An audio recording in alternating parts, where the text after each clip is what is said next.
Take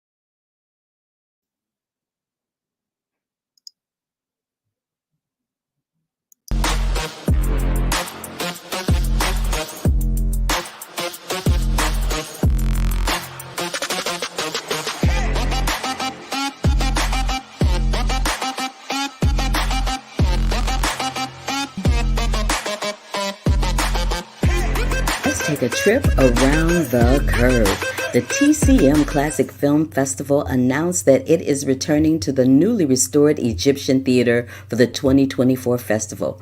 With Oscar a week away, John Batiste, Becky G, Billie Eilish, and Phineas O'Connell, Scott George, and the Osage Singers, and Ryan Gosling and Mark Ronson will perform at the Oscars hosted by Jimmy Kimmel a week from today. Zendaya, Brendan Fraser, Michelle Yeoh, Al Pacino, and Lupita Nyong'o are among the first group of presenters. Stone's Searchlight pick, Poor Things, is hitting Hulu prior to Oscars, and Tony Gilroy is set to receive the Career Achievement Honors at Writers Guild Awards on April 14th. Writers Guild adapted screenplay nominees are You There?, God Is Me, Margaret, Killers of the Flower Moon, Naiad, and Oppenheimer and American Fiction. The Annie Awards, Spider-Man Across the Spider-Verse takes the Best Feature and top winners list. Blue Eye Samurai dominates TV. Mike Nichols, a life biography optioned by producer Peter Spears, is eyeing a feature film. Wendell Pierce is set to play the Daily Planet's Perry White in Superman. Slave play author Jeremy O. Harris has a message for the UK Prime Minister opposed to Black Knight West End performances. Go Kick Rocks. Louis Armstrong musical starring Tony winner James Monroe Iglehart is set for a fall Broadway opening. Netflix makes Broadway producing debut with Peter Morgan's Patriots, and Forbidden Broadway satirical review is to make a long-awaited Broadway debut. Feud's Ella Beatty is set to join Broadway's Appropriate. Lucas Till, Nick Robinson, Diana Silvers, Lamar Johnson, Aisling Franciosi, and Natalia Del Riego join Kurt Sutter's Netflix series The Abandons. Patricia Arquette is unveiled as the series' Mania Guest of Honor. Superman Legacy gets a title change and now is simply just Superman. The Daniels' next big movie at Universal hits cinemas in summer of 2026. Emily Blunt is in talks to star opposite Dwayne Johnson in The Smashing Machine for A24. Justina Machado is set to lead Netflix's first medical procedural called Pulse. Zoe Saldana's border thriller The Absence of Eden has been acquired by Roadside Attractions and Vertical. And meanwhile, Scott Foley is set to lead the Netflix rom-com La Dolce Via from Mean Girls helmer Mark Waters. Sky acquires the true crime docuseries Inheritance, The Jersey Murders, and Max original documentary series Justice, a USA debuts with 2 episodes on March 14th, is a compelling 360-degree insider's view of Nashville's criminal justice system. Rainbow documentary Butterfly in the Sky is going to release on March 17th at AMC. Apple greenlights new sci-fi drama series Neuromancer based on the William Gibson novel, and Eva Longoria, Ismael Cruz Cordova, Jack Casey, and Marshawn Lynch join the Amazon MGM's The Pickup. Yvonne Strahovski joins Peacock's Ian McCullough James Wan horror thriller Teacup. Whip options the Babel fantasy novel for screen adaptation with Temple Hill producing.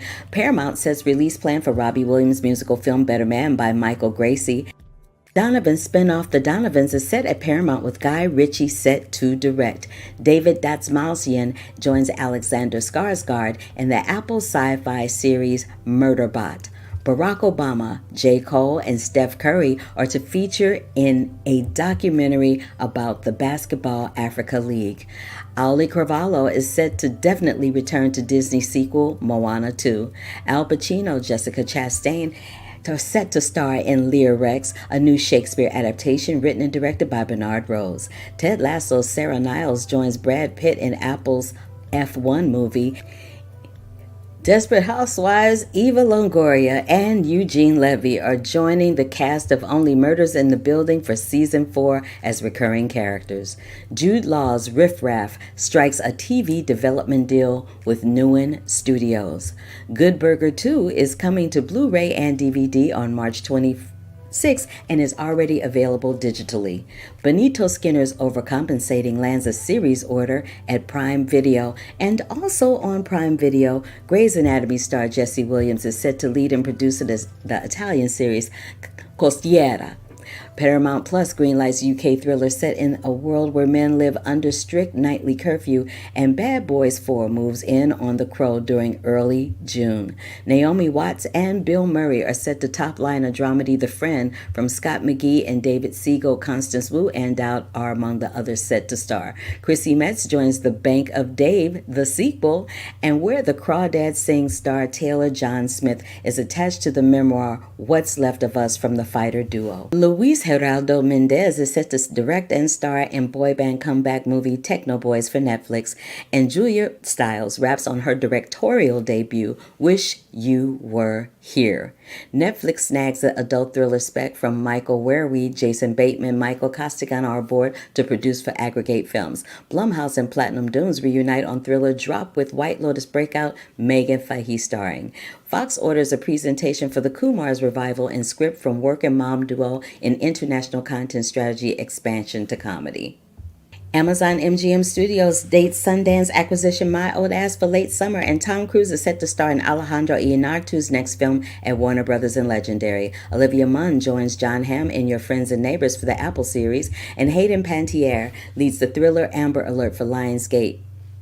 Frasier scores a season 2 renewal at Paramount, and Laura Harrier joins Nicolas Cage, Bill Skarsgård in the thriller sequel Lords of War.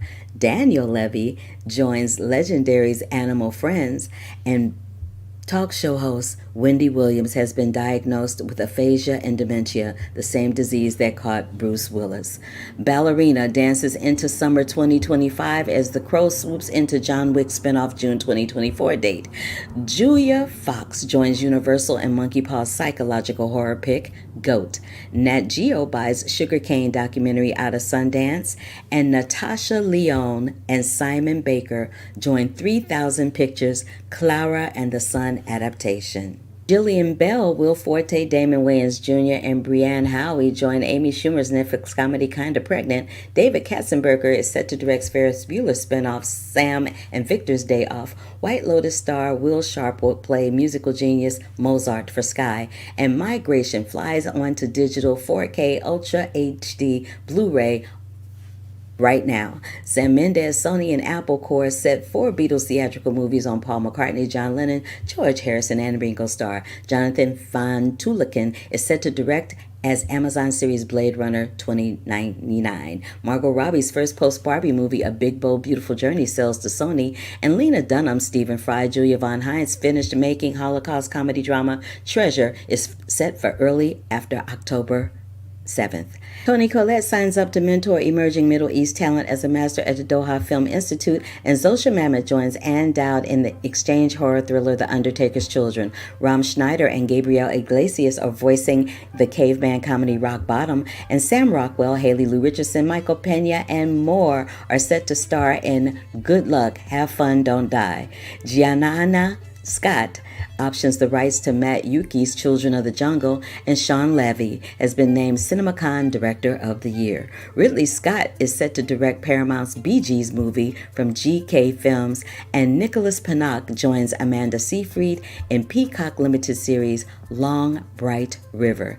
Lovey Simone and Michael Cooper Jr. will be starring in Forever, the Judy Blume adapted series, which is directed by Regina King and produced by Mara Brock Akil. Next up, we've got the Oscars, Imaginary and Mia Culpa, coming up next. Hold up. Wait a minute. This is Carla Renata, a.k.a. The Curvy Critic, and I shoot straight from the hip. Yeah, you know I'm always shooting straight from the hip. Let's take a trip around the curve.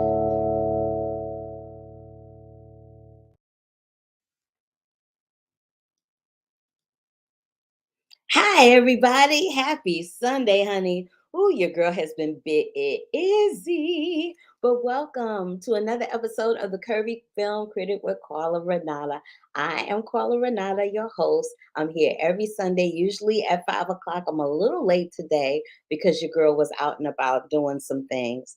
And I usually start out the podcast saying what I did the week before, but it's been a couple of weeks since I've been here. I think the last time I was here was right before the Spirit Awards, and I went to that. So I'll talk about that in a few.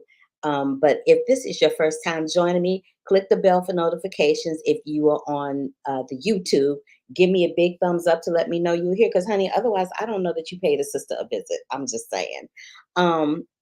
And then I check my comments to see what my boy Brandon has said because he always leaves me a message. And he says that he can't wait to see Kung Fu Panda on Thursday. I'm going to see it on Tuesday. So I'll put my reaction on Twitter and you can let me know what you think there. Thanks, Brandon. All right. So let's get right into it. I got a lot to say. I did a lot of things this week. And I just want to get right into it so I don't waste y'all's time and keep you here all night long. I'm going to get into these Oscar predictions just a little bit in just four categories. I'm going to talk about best screenplay, best adapted screenplay, best actor, actress, and best supporting actor and actress. And then I will put some videos up along the week leading into the Oscars with some of the Oscar nominees that I have spoken to and give a little bit of their history in that regard. So, in terms of what I did last week, honey, your girl was busy. Let's see, how do I do this? Here we go. So I was busy. I went to the Spirit Awards, like I said, and I that's a picture of Tiana Taylor, A.V. Rockwell, who is the filmmaker that made her film. She won an award. I was so happy for her. But I was at the Spirit Awards doing my thing, and baby Davine Johnson. See, somebody said that once before, and now it's stuck in my head. Davine Joy Randolph is sweeping the season. And the last time I saw somebody sweep the season, it was Octavia Spencer for The Help. So Davine looks like she's well on her way to that Oscar. A.V. Rockwell, who wrote 1001, which starred Tiana Taylor, who I had the little picture of me with, she won a Spirit Award. And I was so happy for her because it's been a very tragic year for her, and she hasn't really been able to promote the film like she would want to. So it was nice to see her, at least be lauded and applauded by the Film Independent Spirit Awards. And then Justine Triet won for Anatomy of a Fall, which is a fabulous independent film if you have not seen it. And then one of my favorite films that I talk about all the time, Past Lives, won Best Feature and it won Best Screenplay. I was so excited, so excited. And then, of course, my boy Cord Jefferson won for Best Adapted Screenplay for American Fiction, as did Jeffrey Wright for his role in that film. So that was the Independent Spirit Awards. We did all of the things, and that was that. So I want to get into these Oscars and talk about these Oscars a little bit because I got some things to say. So we're going to start with the best actor race. Um, as you can see in this picture, the best actor race is down to Bradley Cooper for Maestro, Cillian Murphy for Oppenheimer, Coleman Domingo for Rustin, Paul Giamatti for The Holdovers, and Jeffrey Wright for American Fiction. And this is what I'll say. I, by the time and I say this every year when we get to the Oscars, I say this every year. By the time we get to this point in the Oscar season, it's already a foregone conclusion who's going to win because you start to see the same people win over and over and over and over and over again. And thus far, the people that we've seen win repeatedly, especially in this category, are Paul Giamatti. So Paul Giamatti, which a lot of people forget, did not. He was nominated for the Oscar for Sideways, but did not win the Oscar for Sideways. And if the Academy Awards does anything, they're consistent. So they usually award actors for performances that they did 5 films before or 5 films ago. Like a perfect example is Al Pacino winning for Scent of a Woman when he should have won for The Godfather, or Whoopi Goldberg winning for Ghost when she should have won for The Color Purple. You see what I mean? There's like a little pattern there. So Paul Giamatti will probably win for Best Supporting Actor. Um, is it Best Supporting? No, Best Actor. No, you know what? I think who is it? What did I put up in that picture? I didn't forgot what I said already. Let me put up in this picture again already. Yeah. So Best Actor race. I'm feeling like it's between. I feel like Paul Giamatti should win or Jeffrey Wright should win, but it's going to end up being Cillian Murphy because for Best Actor, unless it's been something that has been an independent award or the AFCAs or something along those lines, or it's usually Cillian Murphy has been sweeping the category. It just depends on where the Oscar voters lie. And, they vote by category. So it'll be interesting. But I'm saying who should win, in my opinion, is either Paul Giamatti or Jeffrey Wright. Who's probably going to win is going to be Cillian Murphy. Best Actress. So far, the person that's been sweeping this category has been ping-ponging back and forth between Lily Gladstone and Emma Stone. Now, Emma Stone won the Oscar for La La Land. She is teamed up with Yorgos Lanthimos for a second time with this film when she did The Favorite with Olivia Colman and Yorgos before, right? So her performance in that film is really strange and really artistically beautiful and crazy and wild and wonderful, which is what a lot of actors, want to get to. They want to have a role that's going to challenge them in some way and challenge the audience in watching them, right? But I'm feeling like because there's so much, um, what's the word? There's so much hype, I guess is the word. So much hype over Lily Gladstone and her role in Flowers of the Killer Moon. Now, let me be clear. When I reviewed Killers of the Flower Moon before, I said up front, I was like, you know what? I loved Lily Gladstone and she's a wonderful actress. I just wish you had been able to see more of her on the screen. But if this young lady wins the Academy Award, she will be the first Indigenous woman to ever win Best Actress, which is huge, huge, because there's only been two women of color to this point that have won Best Actress. Halle Berry was the first woman of color to win.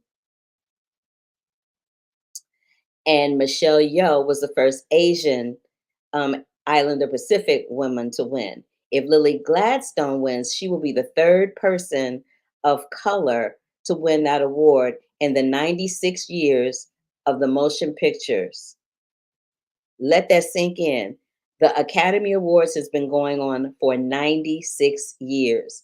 And this will be the first time if Lily Gladstone, not first, this will be the first time if Lily Gladstone wins. She will be the first time that an Indigenous woman wins. The last time we saw an Indigenous woman on the Oscar stage was when Sasheen Littlefeather got up there to decline the Academy Award for Marlon Brando. I'm just saying, the Academy has to do better. The Academy has to do better. America is a melting pot of all different types of nationalities. And I know that we are living in a world right now where being different or being othered is not popular, it's not embraced, it's not welcome. But guess what? We here and we not going nowhere. So y'all might as well get used to it and get with the program. So again, I'm saying that Emma Stone probably should win, but Lily Gladstone gonna take home the prize. Let me check these comments real quick. Nothing. Okay. Ooh. All right. So, who else did I want to talk about? I want to talk about Best Supporting Actress. So, like I said earlier, the last time I saw someone sweep the awards, starting with Critics' Choice, going all the way up to the Oscars, it was my friend Octavia Spencer. That was the last time I saw somebody sweep like that. It's looking like Da'Vine Joy Randolph is going to be the winner.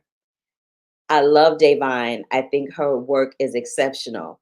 But I really am feeling some kind of way about the fact that people did not embrace or accept Danielle Brooks's role as Sophia in The Color Purple, because I feel like she should win. But the person that's going to win is going to be Davine Joy Randolph.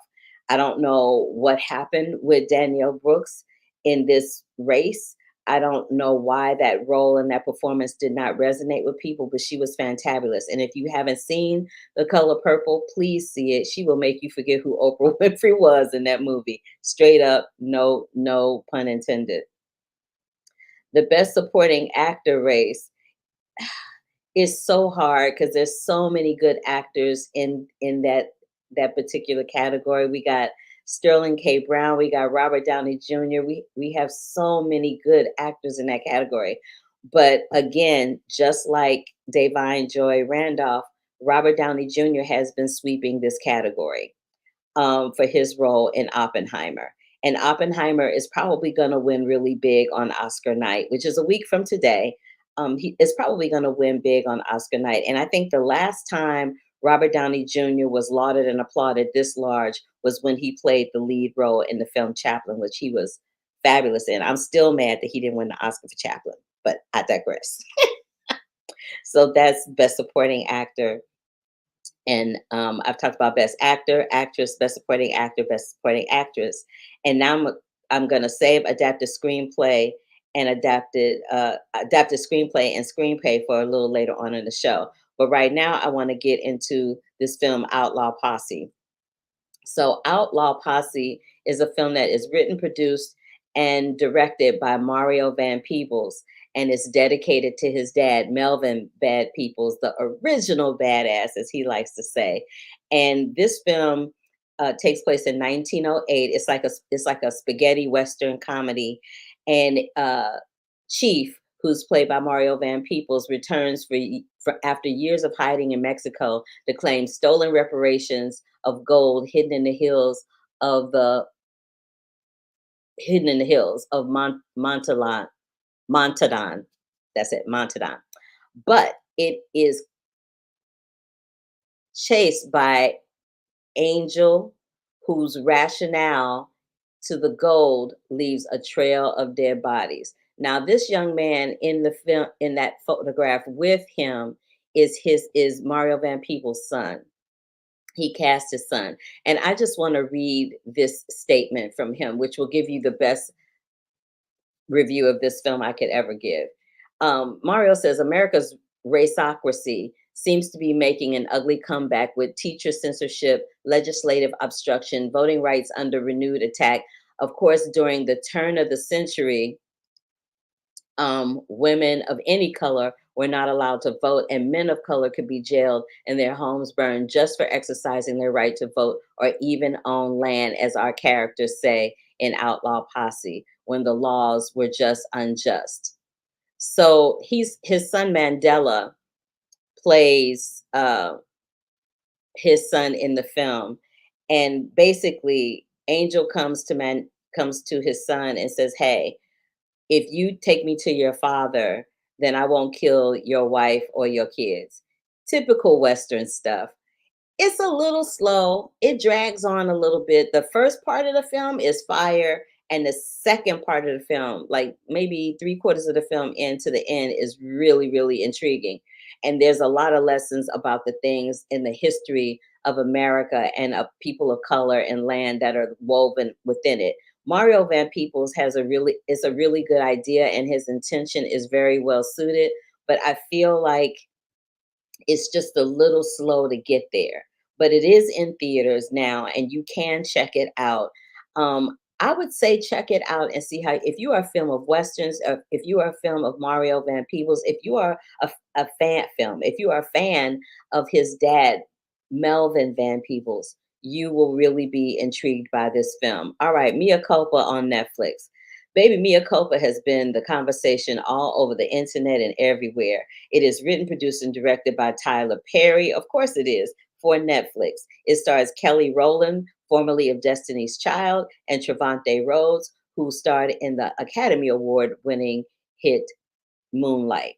Now, it deals with this criminal defense attorney, Mia Culpa, played by Kelly, who takes on the case of a seductive artist played by Trevante Rhodes, um, and who's accused of murdering his girlfriend. But when the burning desire takes hold, things get hot and dangerous.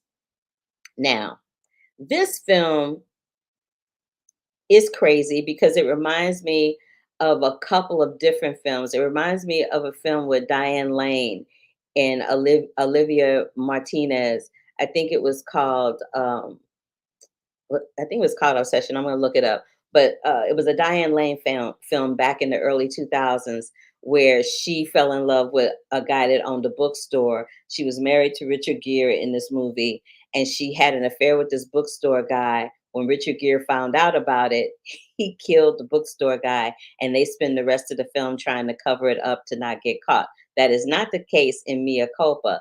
The case in Mia Culpa is Mia is this defense attorney that is having marital problems. They were having marital problems in the Diane Lane film too, but Mia and her husband are having marital problems. In addition to that, his mother's not a big fan of hers, and so there's drama there. And then there's some twists and turns going on, but it's a mostly predictable movie, except for this one thing. Baby, there is this paint sex scene that everybody is talking about. It is beautiful, beautifully shot, beautifully shot. But it's they doing some things with some paint. They are doing some things with some paint. And I'm just like, okay, I see y'all. Go ahead now, work it out. I got to give it to Kelly Rowland though, because Kelly Rowland said that this role scared the hell out of her, and I could see why. She's being thrown around. She's running down dark roads at night. She's having sex with paint, and the paint I'm sure is probably cold at some point because they didn't do one take; they had to do several takes of this paint scene. Um, she's got to open this it's like a loft apartment that you got to pull the gate down to go down in the elevator. It's just a lot going on for her, and kudos to her, snaps and claps to her for going full throttle. She's such a wonderful actress. I'm really hoping that she gets a role that really can encompass all of the gifts that she has because she's super, super talented. It is streaming on Netflix right now, y'all. It is streaming on Netflix right now. It is called Mia Culpa once again. All right, so now let's get into this Wendy Williams thing. Wendy Williams has a documentary. She had a three-picture deal with Lifetime, and I believe this is the third picture in the three-picture deal, and it's called "Where is Wendy Williams?" Wendy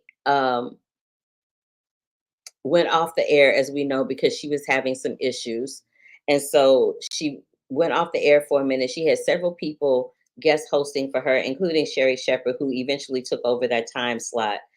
And she's been struggling. She's been on the struggle bus ever since she got off the air. And this is someone who was known for telling it like it is, and she go, "How you doing?" and all that. And she was very entertaining. At one point, she was like the number one broadcaster in the New York area, which was huge for a woman DJ. But she made her name talking about other people and their business. So now everybody's talking about Wendy and her business, and it makes me really sad that it's come to that, especially since she got diagnosed with dementia and aphasia. Now, aphasia is the same mental disease that Bruce Willis was diagnosed with. So I'm like, is it something in the water? I'm not sure what's going on, but aphasia is a form of dementia where you're aware but not aware, and it kind of comes and goes, just like dementia does. And it's really sad to see her in this state. And I think it was 3 or 4 episodes, and I watched all of them, and it's really sad to see her be in that state and not be herself. And and even though she's the executive producer of this project, I wonder if she would still make the decision to let it go live, because it breaks your heart to see it, and it borderlines on it borderlines on an exposure that one would not want for their loved one in that state. Her husband or her ex-husband is not able to do anything because the courts have become in control of Wendy's money. So his uh, not child support, his alimony got cut off. So he has no money. All of Wendy's money is being controlled by the court, who appointed uh, a guardian to control all of her stuff. This guardian is a white woman. There's two white women. So I feel some kind of way about the fact that there are two white women that are guardians for a black woman's money when she has family members that are alive and kicking. So I'm really struggling with how that is able to happen, but it's happening. And having said that, I just want to bring light to the fact that there is that documentary on Lifetime. If you have a loved one that is suffering from dementia, or you think somebody that you love is suffering from dementia, this is a good documentary to watch to be able to see what the signs are. And there was a really loving moment between her and Black China, aka Angela, where you could tell that she knew Angela's face, but she wasn't really putting together that she knew her. And they hug for a minute, and it just breaks your heart. But it's called Where is Wendy Williams? It is one of two documentaries about Wendy Williams on Lifetime, and is streaming there right now. All right.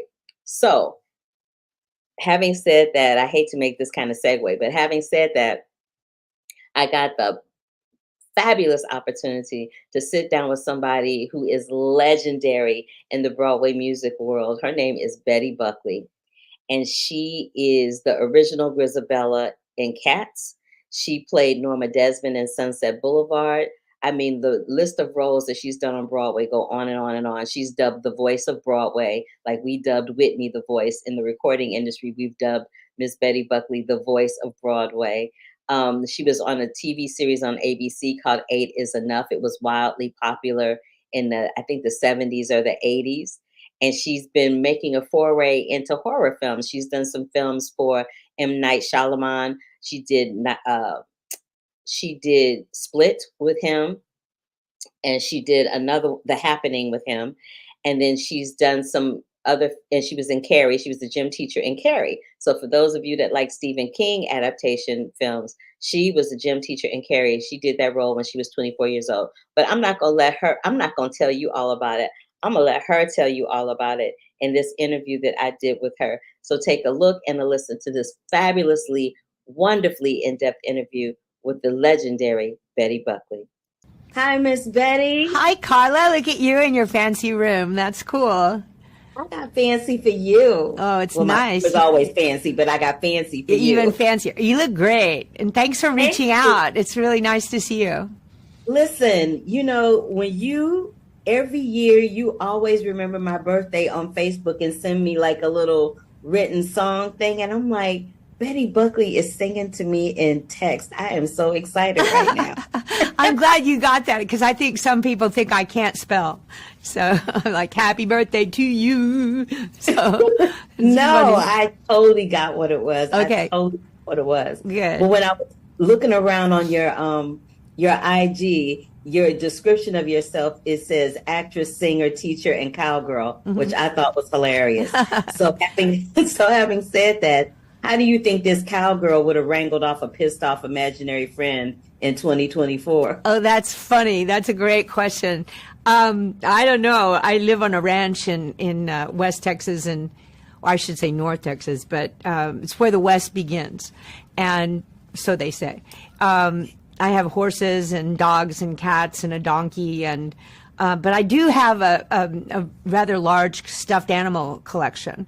And since I did this film, I'm looking at them a little differently, Carla. I'm like a little concerned. So listen, Betty, me too, girl. I collect teddy bears. Me too. And I have this one that does like this. And my mom last night was like, "Where's that teddy bear who covers his eyes?" I'm like, "We're not going to see him for a while." Well, when I just came here today for this beautiful press junket that Lionsgate has set up, they're doing such an amazing creative, thing with our for the press and release of our film. They had this little Chauncey Bear sitting there, and I was sitting on the couch, and I was like, he's really cute. I want one of these. And I picked him up and looked at him and said, no, I think I don't. I overstand a zillion times over. I overstand. Yes. So I also know that this is not your first foray into the horror genre. No. You were in Split, you were in The Happening, you were in my personal favorite, Carrie, as the teacher, and which is such a huge departure from the musical theater world, which I also come from. What keeps drawing you back to this genre? Is it because you get to stretch your muscles in a different way? Yes. Well, mostly because my first film was Carrie by Brian De Palma, and it was just such a wonderful experience. And he wrote that great role of Miss Collins for me. He put the book it was a tiny little part, and the character was called Miss Desjardins. And so he combined that with the school principal and made it a wonderful feature film debut. I had done 3 films for him where I looped minor characters, and I finally got wise to what he was doing. I was like, you're going out on location and hiring kids that don't have any acting experience because you don't have to really pay them very much. Then you bring me into the studio and I create their voice, which makes it look like they can act, which is a wild thing. And I was just like, I was 24. I was like, I'm studying acting and I'm working really hard, and I know all kinds of other people in my class, and for any one of us, this would be a great film debut, and I'm not going to do this for you anymore. And I think he kind of admired that. And so a few months later, he took me to dinner and gave me the book of Carrie and said, this is my next film, and I want you to play the gym teacher. So I read the book, and I loved the book, but I thought, oh, well, it's a teeny part. But that's okay. That's what I admonished him about. That's what I said I wanted. And then they sent me the script a couple of months later, and it was this fantastic film debut, and I really wept. I was so touched by the gift of that. So I had a great time shooting that movie with him, and then I'm a huge M. Night Shyamalan fan, and I had auditioned for a few of his films. I hadn't gotten the role, and then I got The Happening, and then he called and said that he wrote the character in Split opposite James McAvoy for me, and that was an incredible gift as well. And then when we were shooting Split, I bonded with Jason Blum, the head of Blumhouse. And he's just a great man. And he sent me the script for Imaginary, and I met Jeff Wadlow, the director, in a Zoom meeting, and we laughed a lot. And so they asked me to do the movie. I was like, yeah, I like playing eccentric, weird ladies. And that this character is certainly that. So you're excellent at it, I must say. Thank you. It comes off in such a humble, meager way that when things kind of go left, we don't expect it coming from you. So that means that you've done your job. Thank you. That's a great description. I really love that. That's exactly what I intended to do. I appreciate your saying that. Well, I'm an actor, so I come from Broadway like you. So I look at things as an actress who's also a film critic. I look at things a little differently than most film critics do. I look at things mostly from a performance aspect because I can't. Which brings me to this. So coming from Broadway and doing 8 shows a week, you have to have a certain type of physicality. It's almost like being an athlete, right? You got to train to do those shows every night. Yeah. What kind of training did you have to do for the little bit of physicality that you have in this film? And was it you or was that a stunt? Well, I don't think I should tell you that, Carla. Come on, Miss Betty, you can tell me. Girl, I'm not gonna tell nobody. All right. Well, yeah, I've done, I actually did some of the fight scene work in the TV show Preacher. I had a big wrestling match with Ruth Negga in that show, and I was the main villain in season 3. And I came away from that with my arms bruised from like hands up it was like, what? I had to go to a doctor because the bruising was so bad. Anyway, and then when I did Carrie, when I was even, a girl in her 20s, the basketball backboard death scene, they had a stunt woman for that. And that was when I first met stunt people and was like, oh my God, their job is the hardest in the land and they're the best. And then I had this amazing stunt woman in The Happening, because when I met Shyamalan, he's like, well, we need you to put your head through this glass window. Are you okay with that? Right. And I'm like, yeah, sure. So in Philadelphia, I met the stunt coordinator, and he goes, this is like sugar glass. It's not a big deal. Here, just like whap it over. And he whaps it over his head, and his wife whaps it over her head. And they're like, see, nothing to it. And I'm like, I don't think I'm going to want to do that. And so, unfortunately, my assistant, Kathy Briganti, who's worked with me for a long time, she goes, I'll try it. And so she does it. It's no big deal. So then I was like, I felt shamed into doing it. So I did it. And then this like huge piece of glass was in my eye, this sugar glass, and it wouldn't come out. And so like that whole night, and the next day I went to this eye doctor, and he finally got it out. And it was a, substantial piece of sugar glass. So I had to call my manager and say, I can't do this stunt. So that was the first time I really refused a producer, and they were like, no problem. They hired this amazing stunt woman. I was so honored to meet this woman, and she did all the stunt work. She goes, no problem. Well, at the end of the day that they were shooting, they did all the green screen stuff, and I put my head through like yarn or something. And then she did the actual thing. And she was like walking around kind of wonky. And I thought, I'm so glad I didn't do that stunt. So since then, my dear Carla, I honor the trade of stunt people, but unfortunately that ain't me. I mean, I ride horses, but I don't think I can do the rest of this stuff. You're like, I ride a horse, but I'm not trying to do that other stuff. This was the fastest, longest interview I've ever had, because it was a 10-minute interview, but it went by like that. It's really great talking to you. You're so fun. And thank you for that wonderful insight about my character. I really appreciate that. Oh, it was my pleasure. I'm so glad I got a chance to talk to you. And hopefully, I'll make my way to Texas and we'll see each other in person That sometime. would be nice. I think I need you to come decorate my house. Look at that. You have like such a fun world. Don't threaten me with a good time. Thank you. Bye. I loved talking to her. She was hilarious. And she gave me such rich answers to everything that I asked her. So thank you, Betty Buckley. And I'm going to be looking for that song again on September 16th when my birthday roll around. I love you for that. So having said all of that, let me tell you what the film is about. It is directed by Jeff Wadlow. And like I said, it's a Blumhouse picture, and it's a horror film. I'm not big on horror films, but I can hang with Blumhouse horror films because they don't scare the bejesus out of me. I still have to have the light on a little bit, but I'm not as scared. But I did put all my teddy bears away because I'm scared of teddy bears. It's just horrible. But the film will be released on March 8th. And Betty Buckley plays Gloria. She plays one of the next door neighbors. So this is the gist of the film. So DeWanda Wise is the producer of the film and the star of the film. And she comes back to her childhood home and discovers that an imaginary friend that she left behind as a child is actually very real, and very pissed off and unhappy that she abandoned him. And the imaginary friend is in the form of a teddy bear.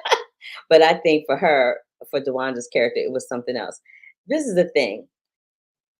DeWanda's characterization, playing a mom of a blended family, and DeWanda obviously is a Black woman. Her family is white. She's inherited these 2 kids from a previous marriage with her husband.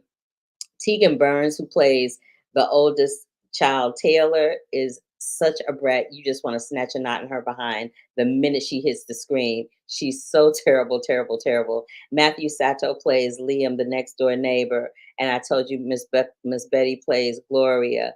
But there is this little girl in that film. I can't find her name. But the little girl in the film, she's doing voices and everything. She is freaking fierce. I think that's her doing the voices. I'm not really sure. But anyway, it's a lot going on. But this film is fun. It will make you look at teddy bears very differently. You will look at Betty Buckley very differently, because she's giving you that sweet capable, caring neighbor, and then she turns out to be not so lovely too. And DeWanda Wise, she saved everybody in Jurassic Park, and she's saving everybody here. But I'm gonna let her tell you about that. Take a look and a listen to this interview with DeWanda Wise from the film Imaginary. Why? What's up? What is up? Girl, okay. So let me get into it. So I just want to get this right. I know that you have a dual degree in drama and metropolitan social and cultural analysis, right? I do. So having said that, I promise I got a point. There's this ancient culture that believes imaginary friends are spirits who drag children to the other side. So with you having the degree that you have, how would you characterize that? It is deeply anthropological. And I do think that there are so many spiritual traditions, there's so many cultures that at least have an acknowledgement that like this is not all there is. You know, it's tempting to think that it is, because then we'd be like, oh, I'm in control. But like, none of us are ultimately in control of everything, you know, and it's an act of humility to be like, I don't know. Let me feel it out. I do not know all. I know that's right. So I think when I first met you, you was chasing dinosaurs. And then before that, you was running through the wild, wild west. Yes. And now you dealing with imaginary friends. She loves genre. What genre do you want to tackle next? She loves it so much. There's a disaster movie I'm targeting. There is, I'm hungry for romance. I always like to, there's always something that it's like, I'll jump from one thing and then I'm so ravenous for something else. Like the reason why this came after Jurassic is because in Jurassic I was saving everybody. Who did I not save in the movie? You saved everybody. Kayla You did. saved everybody in Jurassic. And Jeff Wadlow, we met and he was like, DeWanda, your characters, they like often come across as really capable. And I was like, oh, no, Jeff. I'm tired. And I feel like I do. Part of me feels like I really tap into the zeitgeist of like Black womanhood, because the last several years we've collectively been like, we're tired. We don't need to save nobody. We want some softness. Who coming to save us? All of the things. And so just even having that imagery on screen where it's like Jessica's strength is her vulnerability. That is her greatest strength, is that level of vulnerability. Like, we're always going to be strong. We're always going to do what we have to do. But to see a moment, even just a moment, where someone comes to our rescue. Mm-hmm. I read the script and, it's fun. It's a horror movie. We got a demonic teddy bear. There's twists and turns. But ultimately, it moved me. And if it moved me, I trust that it's going to move other people too. I'm sure that it will. Are you a daddy's girl? I am not. I'm a mama's girl. My mama was right there. Hey, mama. I am such a mama's girl. I love you, John Jackson. I love my father too, obviously, but I am such a mama's girl. Well, girl, I know that my time is coming to an end, but I always enjoy talking to you because we just have a conversation. We do. We just have a little conversation and we kick it and it's all that. Yeah. Congratulations on Imaginary. I'm sure people are going to have a lot of fun with it, and those daddy girls like me are really going to be like, oh, my goodness. Yeah. Thank you. Yeah. Thank my you. pleasure, sis. Thank you. My goodness. I love DeWanda. She is a hoot. So you guys check out Imaginary when it hits theaters on March 8th. It stars and is produced by DeWanda Wise. It also stars Betty Buckley, and the young lady whose name I could not remember is Piper Braun. She plays Alice and she is fantabulous. If nothing else, see it just for her. I also want y'all to check out Outlaw Posse and Mia Culpa. All right. So let me get back into these Oscars situations.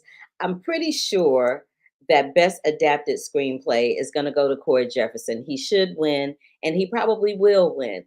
If he does not win, it may go to I'm hoping that it goes to one of the women, Justine Triet. If it's not going to go to Corey, I would like for it to go to Justine. And not Justine.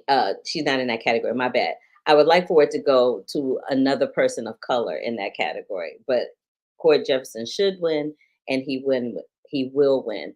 I also feel like Oppenheimer is probably going to win Best Screenplay, but I would really like to see Justine Triet win for Anatomy of a Fall, but it's probably going to be Oppenheimer because they've been sweeping the whole entire thing and all of that. So I will do a little thing on the Oscars, like I said, when we come back. I may come on next. I may do a little early podcast next week before the Oscars to just give y'all a little time to let's talk about it in real time.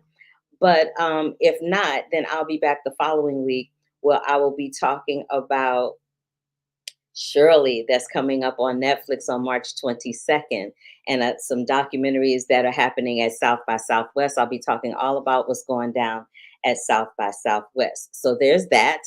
And again, you guys, check out the Wendy Williams documentary on Lifetime.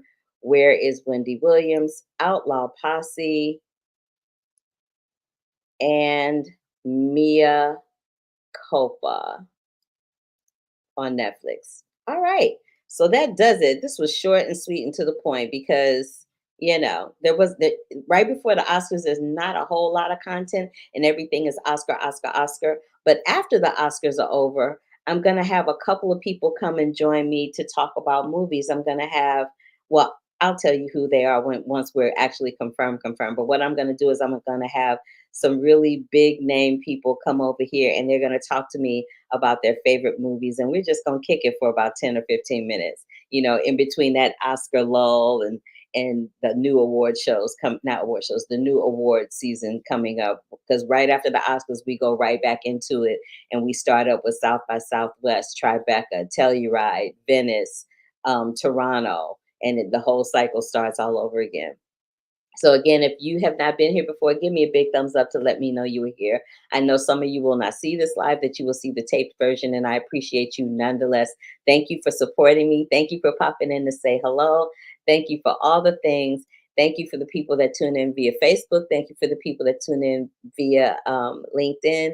Thank you for the people that tune in on Twitter and, of course, on YouTube when I stream it live there. All right. So until the next time, you guys, love, peace, and hair grease, and I will catch you on the flip side. Bye.